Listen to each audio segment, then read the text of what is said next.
anigoo ah Maxamuud Axmed Muuse ahana xogayaha Puntland Book Fair waxaan rabaa halkan inooga mahadceliyo shirkadda isgaarsiinta ee Samtel oo runtii door aad iyo aad u muhiim ah ka qaadatay inuu qabsoomo bandhigga buugaagta ee Puntland Book Fair 2025 shirkadda Samtel waxay ahayd shirkad ilaa iyo maalintii la bilaabay Puntland Book Fair ilaa iyo maanta ugu dambeysay kalkii afraad ah qayb lixaad ay ka qaadatay aad iyo aad baan ugu hambalyeeynaya dhammaan maamulkeeda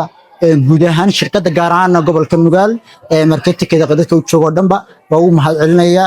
sida hagaar la'aaneed oo uga qayb qaateen barnaamijkan waxa la mar labaad iyo mar saddexaadba waa idinkaga mahadcelinayaa guud ahaan aad buu mahadsan yahay injineer Maxamuud aad baan ugu faraxsanahay bandhigan ka soo qayb galno markan iyo marar badan baynaan joogno aad baan ugu faraxsanahay shirkad Samtel aniga magaceeda ku hadlay ka suuqeyn ahaan